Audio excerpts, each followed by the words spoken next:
Graça e paz do Senhor Jesus a todos. Estamos aqui hoje de novo com a gravação de João capítulo 6. Nós tivemos que dividir João capítulo 5 em dois, porque era muito longo, e João 6 é maior ainda, tem 71 versículos. Provavelmente nós também, quando der 15 minutos eu vou parar a gravação e nós continuamos amanhã, porque todos os capítulos do Evangelho de João são longos. Então, não fica viável a gente fazer num único capítulo. Então, vamos analisar o que diz esse capítulo de João 6. Eu estive pensando em não ler mais os versículos e só explicar aquilo que eu entendo de cada capítulo. Mas, como a intenção aqui é dar um estudo, então eu penso que a palavra de Deus, a gente não pode tirar nada. E é melhor a gente ficar mesmo nessa linha de ouvir tudo que está escrito aqui. Amém? Diz assim esse capítulo. Depois disso, partiu Jesus para o outro lado do Mar da Galileia, que é o de Tiberíades. Se você quer saber de que lado Jesus vai estar quando você o procurar, ele vai estar do lado que você estiver procurando ele.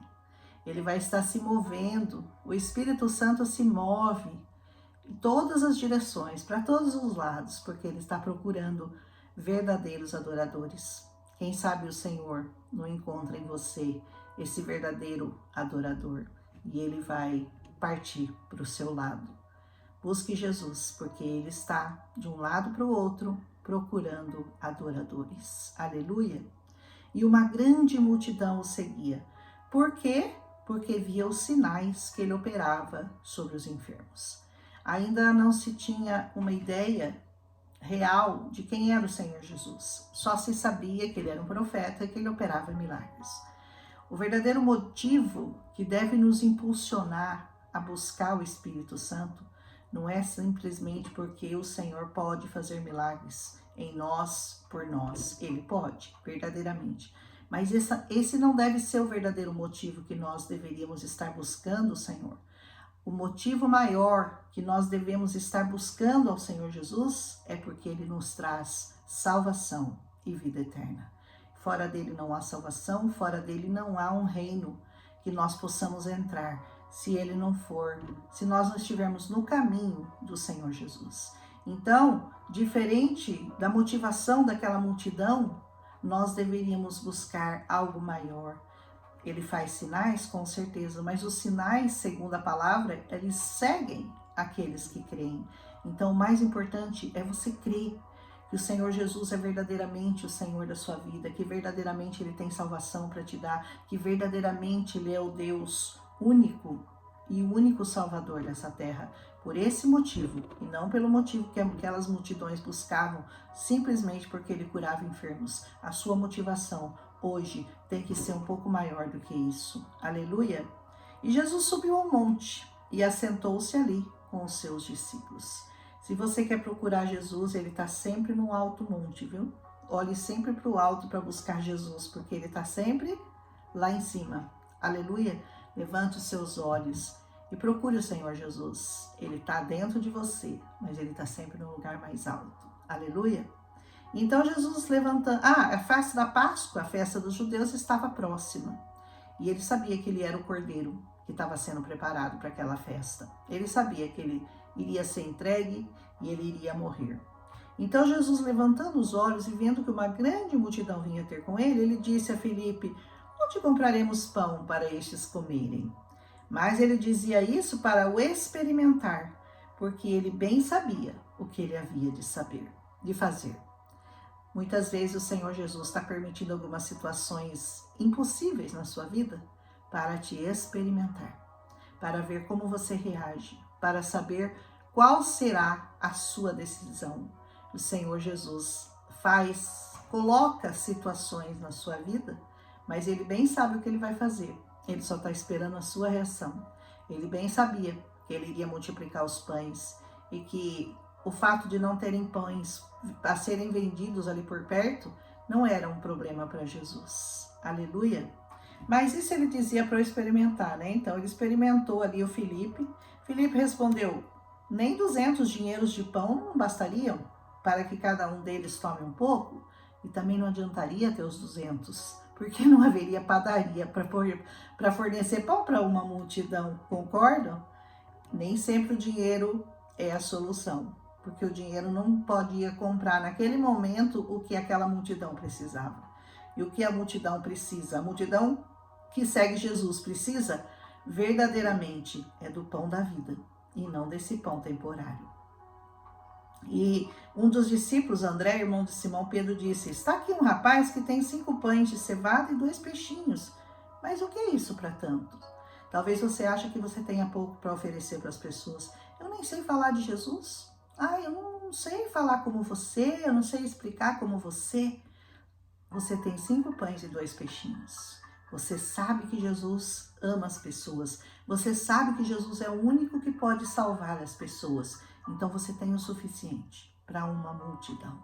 Então não se atemorize de pregar essa palavra, de falar do pão da vida para as pessoas, porque por menos que você possa saber, menos que você tenha, é o suficiente para uma multidão. Aleluia! Jesus tomou os pães. Aí Jesus disse: mandai assentar os homens. Ele dá uma ordem: assentem-se. Quando você se assenta, significa que você está numa condição de espera. Espera no Senhor, confia nele. Ele vai trazer o pão na tua mão. E havia muita relva naquele lugar. Eles assentaram-se, pois os homens em número de quase 5.000. Eram 5 pães e 2 peixinhos e 5.000 para serem alimentados. Jesus tomou os pães e, havendo dado graças, repartiu-os pelos discípulos e os discípulos pelos que estavam assentados. E Jesus foi repartindo e o pão foi aumentando. Jesus foi repartindo e os discípulos foram dando e o pão não parava. E ele repartia, repartia, repartia. Aleluia, esse milagre é muito lindo, né? E igualmente também ele fez com os peixes, quanto eles queriam. É quanto você quiser, Jesus vai te dar. É quanto você quiser, é mais do que você pensa, mais do que você imagina, é quanto você quiser. Quanto você quiser de Jesus, é quanto ele vai te dar. Quanto mais você o busca, mais você recebe dele. Amém? E quando estavam saciados, eles já estavam plenamente satisfeitos, disse aos discípulos: recolhei os pedaços que sobejaram, para que nada se perca. Além de eles terem saciado toda aquela multidão, ainda sobrou. E assim será quando você decidir distribuir esse pão da vida para as pessoas, por menos que você ache que você tenha na sua sacolinha. Eu não sei falar, eu não sei explicar, eu não sei pregar. Por menos que você tenha, será suficiente e ainda vai sobrar, vai sobejar, como diz essa palavra, né? Recolheram, pois, e encheram 12 alcofas de pedaços dos 5 pães de cevados. Recolheram 12 alcofas, que sobejaram aos que haviam comido. Aleluia. Vendo, pois, aqueles homens o milagre que Jesus tinha feito, eles diziam: esse é verdadeiramente o profeta que devia vir ao mundo. Estavam começando a reconhecer que Jesus era verdadeiramente o Messias, verdadeiramente o Filho de Deus, verdadeiramente o Cordeiro de Deus, verdadeiramente aquele Verbo que se fez carne e que nós hoje entendemos com muita clareza que ele é a palavra manifesta do Senhor. E quando, sabendo pois Jesus que haviam de vir arrebatá-lo para o fazerem rei, tornou a retirar-se ele só para o monte. Ele sabia que aquele povo ia correr para ele, ia querer levantá-lo e conclamá-lo como rei dessa terra. Mas não era isso que ele estava esperando.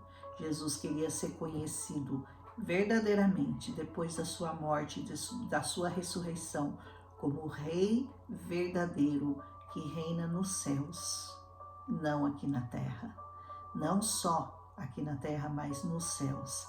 E ele queria ser reconhecido como esse rei. Então, naquele momento, não era a hora de ele deixar que o fizessem rei, naquele momento, porque ele tinha uma missão maior a ser cumprida. E nós bem sabemos qual é a missão do Senhor Jesus, ao ser conclamado o Rei dos Reis e Senhor dos Senhores. Aleluia! Quando veio a tarde, seus discípulos desceram para o mar, só os discípulos. E eles entraram no barco, atravessando o mar em direção a Cafarnaum, e já era escuro. E ainda Jesus não tinha chegado, Jesus estava lá e tinha se recolhido ao pé para não ser levantado como rei, e os discípulos entraram no barco, já estava escuro, e eles tinham que ir embora. E o mar se levantou, porque um grande vento assoprava. O mar ficou furioso, o mar ficou revolto naquele momento. E tendo navegado uns 25, 30 estádios, viram Jesus andando sobre o mar e aproximando-se do barco. E eles se alegraram? Não, eles temeram. Eles temeram. Muitas coisas que Jesus vai fazer na sua vida e você deveria se alegrar com isso. Você tem medo. Você tem medo que o Senhor Jesus te liberte das correntes do seu pecado, porque você acha que vai ser difícil libertar-se do seu pecado. Você acha que você não vai conseguir largar esse cigarro, largar essa bebida, largar essa prostituição que você está, esse adultério que você se encontra. Você acha que vai ser difícil demais. E você vai ver Jesus chegando sobre as águas na sua direção e você não vai se alegrar, você vai temer. Mas não tema, porque Jesus só chega para te fazer o bem e aquilo que Ele tirar da sua vida vai arrancar sem dor. Não vai ser dolorido, vai ser uma libertação para a sua vida. Que você não conseguiria sozinho, mas que Jesus pode e quer fazer por você. Mas eles disseram, sou eu, não temas. Sou eu, não temas, não tenha medo do Senhor Jesus, não tema ao Senhor, Ele só vai te fazer bem, é Ele chegando na sua vida, deixa Ele entrar, abra todas as portas, abra seu coração, abra sua mente, deixa o Espírito Santo te tomar por completo, aleluia. Então eles de boa mente o receberam no barco, a hora que ele falou, não tema, sou eu, e logo o barco chegou à terra, para onde eles iam. No dia seguinte, a multidão que estava do outro lado do mar, vendo que não havia ali mais do que um barquinho, a não ser aquele no qual os discípulos haviam entrado, e que Jesus não entrara no barco com os seus discípulos naquele barquinho, mas que os seus discípulos tinham ido sozinhos. Contudo, outros barquinhos tinham chegado de Tiberíades, perto do lugar onde comeram o pão, havendo o Senhor dado graças. Vendo, pois, a multidão que Jesus não estava ali, nem os seus discípulos, entraram eles também nos barcos, os outros barquinhos que estavam ali, e foram a Cafarnaum em busca de Jesus. Eles disseram, Jesus não está aqui? Nós vamos atrás dele. Aonde Jesus estiver, atravesse o mar e vá buscá-lo. Onde quer que ele esteja, procure com todas as suas forças. Você vai encontrá-lo nessa palavra. Mas que seja um lugar onde essa palavra seja contada para você de uma maneira verdadeira, onde só o nome do Senhor Jesus seja exaltado, porque só Ele é digno de honra, glória, louvor e adoração. Qualquer outra honra, outra glória que você der a qualquer outro ser dessa terra será vã, porque só o Senhor tem palavras de vida eterna para você, palavras de salvação para a sua vida. E achando-o no outro lado do mar, disseram-lhe, Rabi, quando chegaste aqui? A pergunta, como que o Senhor chegou até aqui? Nós não vimos, nós vimos que os discípulos saíram, o Senhor ficou lá, como que o Senhor está aqui? Jesus respondeu-lhes e disse, na verdade vos digo que me buscais, não pelos sinais que vistes, mas porque vocês comeram o pão e se saciaram. Trabalhem não pela comida que perece, mas pela comida que permanece para a vida eterna, a qual o Filho do Homem vos dará, porque a este o Pai deu. Deus o selou. Jesus estava dando uma lição neles. Eu sei que vocês estão vindo atrás de mim porque eu dei pão para vocês. Mas aquele pão lá que eu dei para vocês fará com que vocês morram. Não trará vida eterna para vocês. Então não trabalhem por esse pão. Trabalhem por um pão mais importante. Trabalhem para alcançar o entendimento de quem verdadeiramente eu sou e a razão pela qual vocês deveriam estar atrás de mim. Que não é a razão do pão dessa terra, é o pão dos céus que o Senhor quer te dar. É o maná que vem dos céus.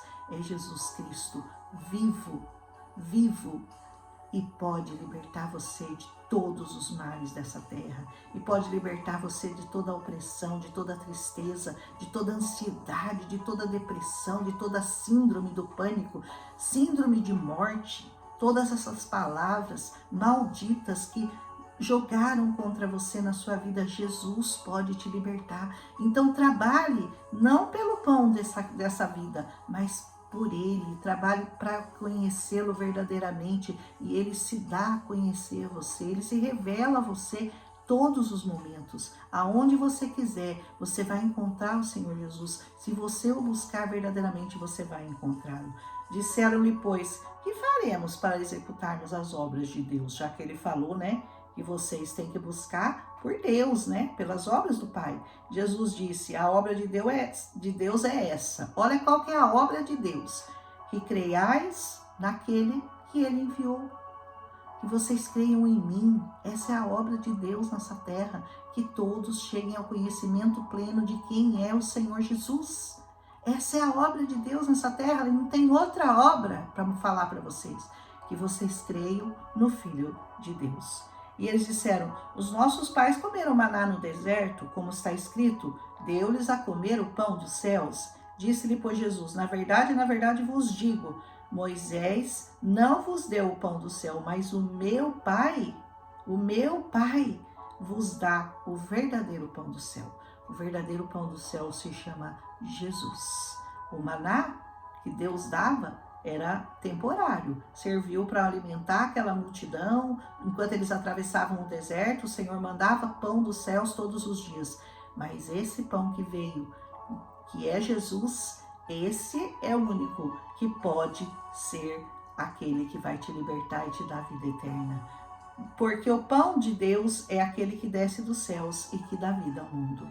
O pão de Deus é Jesus. Disseram-lhe, pois, Senhor, dá-nos desse pão, então. Eles disseram a Jesus, e Jesus lhes disse, eu sou o pão da vida. Aquele que vem a mim não terá fome, e quem crê em mim nunca terá sede. Mas para você ter fome e sede desse pão e dessa água que te dá vida, você precisa nascer de novo. Você precisa ter seu espírito restaurado, senão você não sentirá fome e nem sede dessa palavra. Quando Jesus diz que você vai ter fome e sede, Ele está falando com pessoas que terão fome e sede da palavra porque já nasceram de novo. Se você não nasceu de novo, você não sente fome e nem sede dessa palavra, porque seu espírito está morto. Mas com Jesus, seu espírito vai reviver e você vai começar a querer mais e mais e mais, ser saciado dessa palavra, e chegará um dia que você não poderá ficar um único dia sem ouvir, sem meditar, sem orar, sem seguir ao Senhor Jesus. Amém? Ele diz, tudo que o Pai me dá virá a mim, e o que vem a mim, de maneira nenhuma o lançarei fora. O Senhor não vai te lançar fora. Você pode ser a maior porcaria desse mundo, pode se achar o mais indigno dos homens. De maneira nenhuma o Senhor vai te lançar fora. Ele vai cuidar de você, Ele vai te receber e vai cuidar da sua mente, do seu corpo, da sua alma e do seu espírito. Aleluia! Eu vou parar por aqui porque já passei dos 15 minutos faz tempo, mas eu não consegui parar porque o Espírito Santo vai se movendo e essa palavra vai ficando mais e mais linda a cada dia, não é verdade? O Evangelho de João é muito lindo. Se você gostou, deixa seu like. Amanhã nós continuamos aqui a partir do versículo 38, né? E se Deus quiser, nós terminamos amanhã. Hoje não vai dar tempo. Um abraço e até amanhã.